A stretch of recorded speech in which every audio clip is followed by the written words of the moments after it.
예, 연일 이 계엄령 이후로 나라가 굉장히 혼란스러운 가운데 있습니다.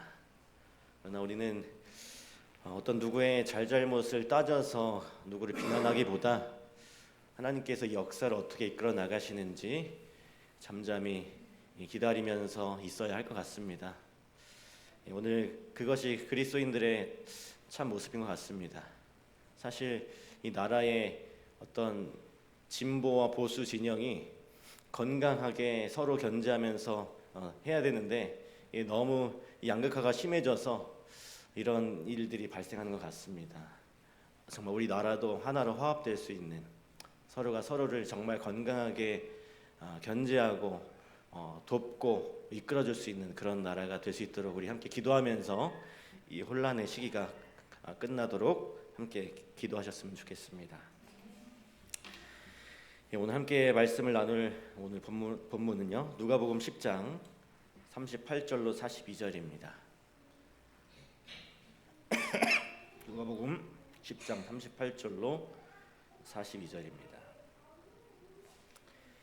저희가 길 갈 때에 예수께서 한 촌에 들어가심에 마르다라 이름하는 한 여자가 자기 집으로 영접하더라. 그에게 마리아라고 하는 동생이 있어 주의 발 아래 앉아 그의 말씀을 듣더니 마르다는 준비하는 일이 많아 마음이 분주한지라. 예수께 나아가 가로되 주여 내 동생이 나 혼자 일하게 두는 것을 생각지 아니하시나이까. 저를 명하사 나를 도와주라 하소서. 주께서 대답하여 이르시되 마르다야 마르다야 내가 많은 일로 염려하고 근심하나 그러나 몇 가지만 하든지 혹 한 가지만이라도 족하니라.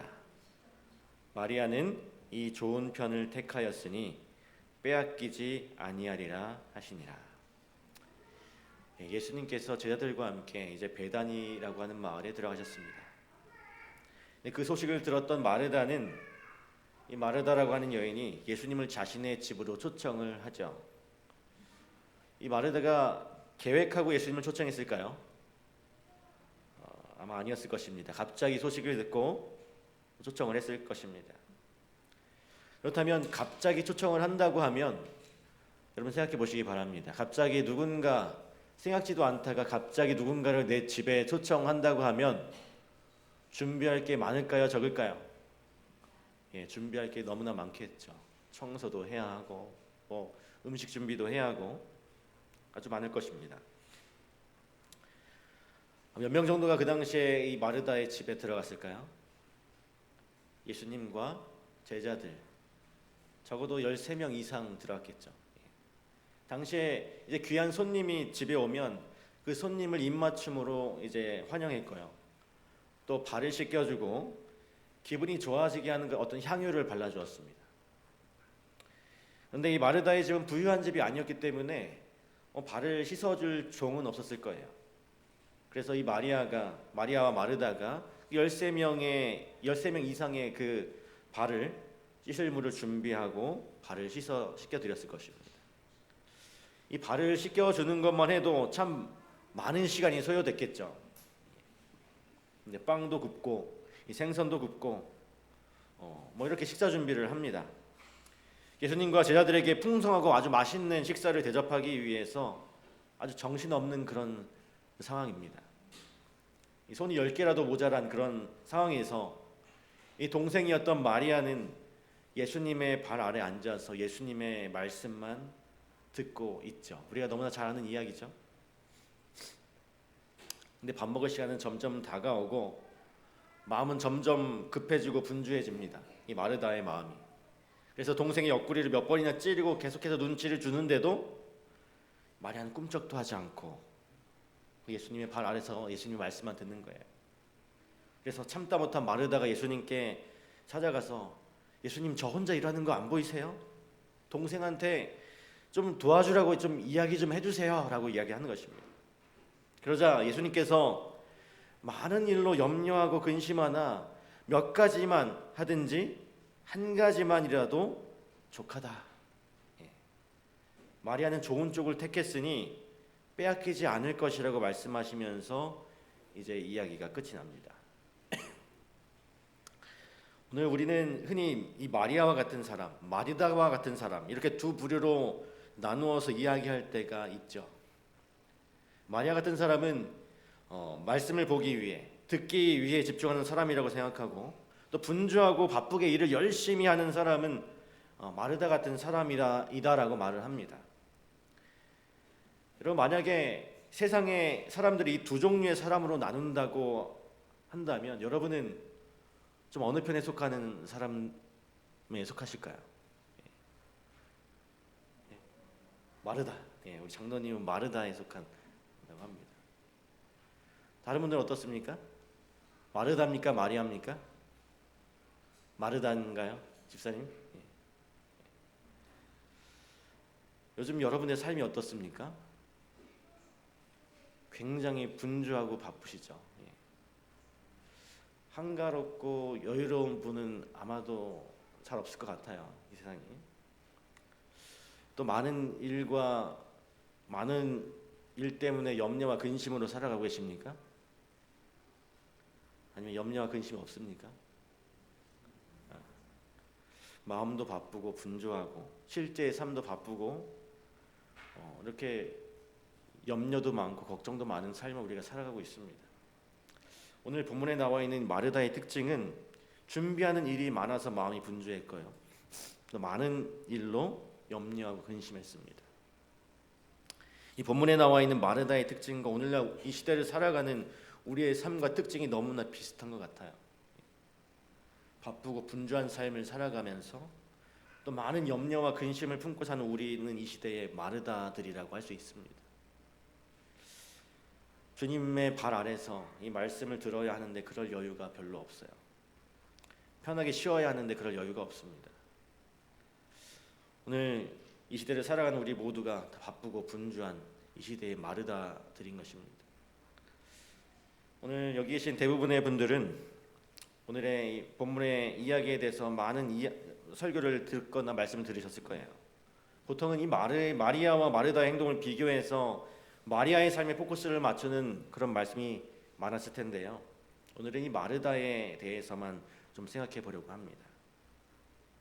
왜냐하면 우리가 마르다이기 때문에 이 시대를 살아가는 이 마르다들이 어떻게 살아가야 하는지를 바로 예수님 당시에 있었던 이 마르다를 통해서 우리가 알아보기 위해서 오늘 이 마르다의 이야기를 좀 살펴보려고 합니다. 여러분이 마르다라고 하니까 기분이 어떠십니까?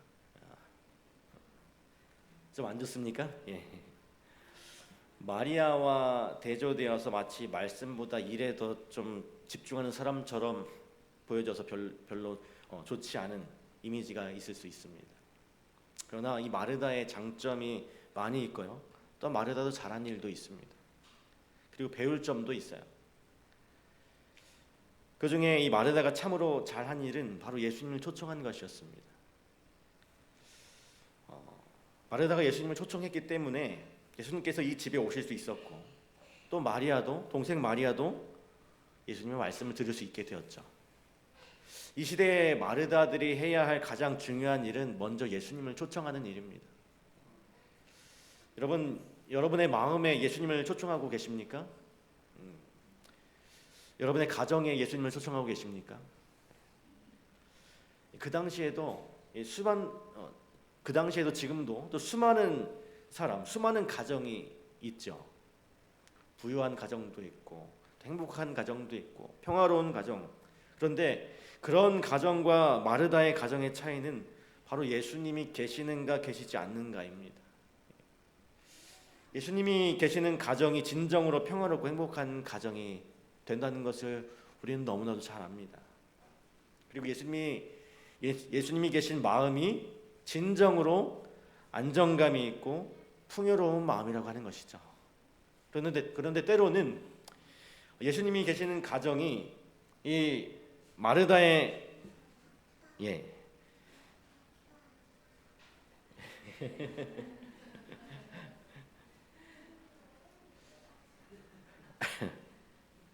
근데 때로는 예수님이 계시는 가정이 이 마르다의 가정처럼 불평 소리가 들리기도 합니다. 물론 예수님을 초청하지 않으면 불편함도 없었겠죠, 사실. 그러나 예수님은 가정에 계셔야 합니다. 그래야만 온전치 못한 내 마음에, 또 온전치 못한 우리의 가정에, 또 온전치 못한 우리의 교회에 필요한 것들을 가르쳐 주시고 성장시켜 주시기 때문입니다. 우리가 아무리 잘 나가고 부유하고 불편함이 없어도 우리의 가정에, 우리의 마음에 예수님이 계시지 않으면 아무런 의미가 없다라고 하는 것입니다. 오늘 예수님을 여러분들의 마음 가운데, 그리고 우리의 가정에, 또 우리 교회에 초청하는 우리가 되길 간절히 바랍니다. 예수님께서 오늘 내 집에 오셨다면이라고 하는 시가 있어요. 좀 긴데요. 이걸 좀 읽어드리겠습니다. 예수께서 오늘 2, 3일 유하러 그대의 집에 오시면, 예기치 않게 뜻하지 않게 오시면 그대는 어찌하려는가? 그래, 이 귀하신 손님께 가장 좋은 방을 내드리고 정성껏 차린 음식으로 대접하겠지. 주께서 우리 집에 거하시는 것이 제게는 비할 데 없는 즐거움입니다. 그렇게 말씀드려 주께서 믿으시도록 하겠지. 허나 그가 오시는 것을 보았을 때 즉시 문간으로 달려가 이 하늘의 손님을 두 팔로 맞아드리겠는가? 아니면 그를 맞기 위해 입고 있던 옷을 갈아입고 잡지를 치우고 대신 그 위에 성경을 올려놓을 것인가? 텔레비전을 켜서 그가 듣지 못하도록 하고 큰 소리 치거나 성급한 목소리를 돋우는 것을 감출 것인가? 유행가판을 치우고 찬양곡을 올려놓으려는가? 그리스도를 맞을 준비가 되었는가? 아니면 이런 일로 분주해질 것인가? 알 수 없다네. 만일 구주께서 그대의 집에 2, 3일 유하신다면 평소에 하던 일을 계속하고 평소에 하던 말을 계속하고 평소에 살던 생활대로 그렇게 살 수 있겠는가? 그대의 가족의 말투는 평소에 그것인가? 매일 부르던 노래를 부르고 매일 읽던 책을 읽을 것인가? 또 주께 그대의 심정과 그대의 심령의 양식을 보여줄 것인가? 그대가 가려고 계획했던 그곳에 예수님을 모시고서 갈 것인가? 아니면 하루나 이틀쯤은 슬쩍 계획을 바꾸어 버릴 것인가? 그대는 기꺼이 그대의 가장 친한 친구를 주께로 모시고 갈 것인가? 아니면 주께서 돌아가실 때까지 그들을 오지 못하게 할 것인가? 그대는 주께서 영원히 집에 거하시는 것을 기쁘게 생각할 수 있는가? 아니면 주께서 떠나신 다음에는 안도의 한숨을 돌려 쉴 것인가? 만일 주께서 사람으로 오셔서 한 2, 3일 그대의 집에 유하신다면 그대는 어떻게 할 것인가? 여러분 어떻게 하시겠습니까? 예수님께서 2, 3일 여러분의 집에 오신다고 한다면 여러분 어떠실까요? 예수님의 재림을 고대하면서 기다리는 재림교인인 우리는 하루라도 더 빨리 예수님께서 오시기를 바라고 하루라도 더 빨리 예수님을 만나고 예수님과 영원한 삶을 살기를 바란다고 말하는 오늘 우리의 현재의 삶이 당장 예수님이 오신다면, 당장 이 사람 우리 집에 오신다면 우리는 어떤 마음을 갖게 될 것인가? 혹 하루 이틀은 어떻게 견뎌보겠는데 한 달, 두 달은 좀 곤란하다고 속으로 생각할 수 있지 않을까요? 부디 우리의 생활 방식이, 우리의 하는 우리 말들이, 우리의 관심사가 예수님께 잘 맞는 그런 삶이 되기를 간절히 바랍니다. 우리가 예수님을 초청하는 것도 참 중요한데 예수님이 편하게 계실 집을 준비하는 것도 참 중요한 것 같습니다. 예수님이 계실 때 우리가 불편하지 않은 그런 생활을 하도록 하는 것도 참으로 중요한 것이죠. 그래서 예수님이 한 2, 3일 계시다가 떠나시니 우리가 안도의 한숨을 내쉬고 이제 살 것 같다라고 말하는 것이 아니라 가시니까 너무 아쉽고 진심으로 더 계시기를 소망하는 그런 신앙의 모습을 가진 우리들의 삶이 되었으면 좋겠습니다. 두 번째, 이 마르다에게서 우리가 배울 수 있는 모습은 열심히 일하라라고 하는 것입니다. 지금도 열심히 일하면서 정말 바쁘게 살고 있는데 어떻게 더 열심히 일하냐고 반문하시는 분들도 있을 수도 있습니다. 그러나 이 하나님의 사업은 이렇게 열심히 적극적으로 일하는 자들에 의해서 진행되고 발전되는 것이죠. 그것은 하나님의 사업뿐만이 아닙니다.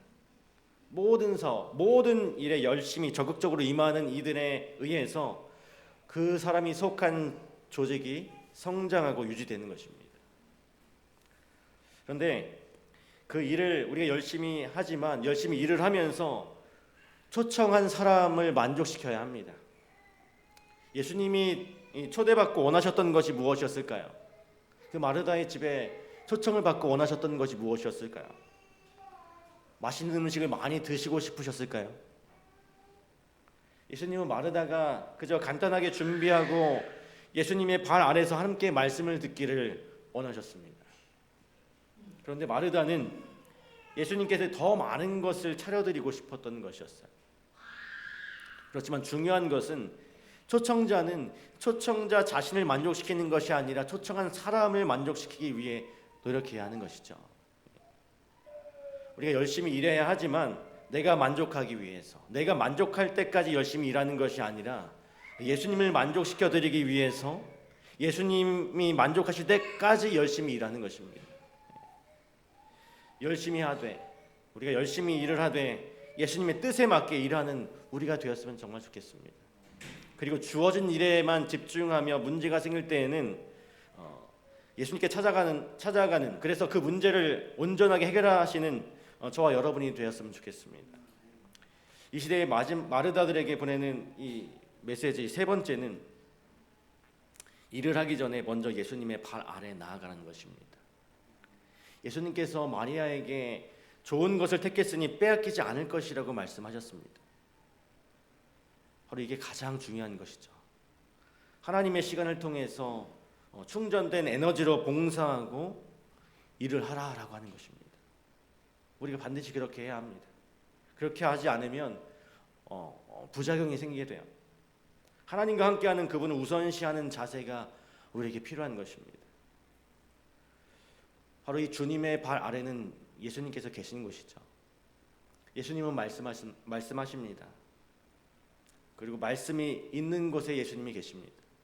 그런데 설교로는 이 사람의 모습이 사람의 어떤 모습이 바뀌지 않아요. 예배를 참석한다고 우리의 품성이 바뀌어지지 않습니다. 결국은 예배 시간이 아니라 하나님과 보내는 개인적인 시간을 통해서 우리는 변화되게 되어 있는 것입니다. 오늘 우리들이 이 세상에 너무나 분주하고 바쁘게 살아갑니다. 걱정과 염려 속에 살아갑니다. 그러나 우리가 그런 분주함 가운데, 우리의 걱정과 염려 가운데 반드시 우리가 개인적으로 말씀을 펼쳐서 그 말씀을 통해서 힘을 얻고 위로를 얻으면서 살아가야 합니다. 우리는 언제나 바쁘고 일이 많을 수밖에 없어요. 우리가 사는 세상이 그렇습니다. 그러나 예수님께서 원하셨던 것은 분주한 중에도, 우리가 너무나 바쁘고 분주한 중에서도 우선순위를 예수님께 두라는 것이었어요. 우리 시대의 소망 525쪽에 보면 이런 말씀이 있습니다. 그리스도의 사업에는 주의성 깊고 정열적인 일꾼이 필요하다. 마르다와 같은 사람들에게 활동적인 종교 사업에 저희 열심을 다할 넓은 분야가 있다. 그러나 그들로 먼저 마리아처럼 예수의 발 앞에 앉게 하라. 근면과 기민성과 정력이 그리스도의 은혜로 말미암아 성화되게 하라. 그리하면 그 생애는 선을 위한 무적의 능력이 될 것이다. 우리가 예수님의 발 앞에 앉아서 근면과 기민성과 정력이 그리스도의 은혜로 말미암아 성화되면 선을 위한 무적의 능력을 품게 될 것이라고 말씀하고 계십니다. 오늘 이 시대를 살아가는 이 시대의 우리 마르다 여러분, 그리스도의 은혜로 말미암아 성화되면 선을 위한 무적의 능력이 될 것이라고 말씀하십니다. 이 무적의 능력, 그 성화를 준비하시는 우리 모두가 되길 간절히 소망합니다. 오늘 우리가 이 마르다를 통해서 여러 교훈을 얻었습니다. 우리가 이 땅에 살아가면서 정말 분주함 가운데 살아갑니다.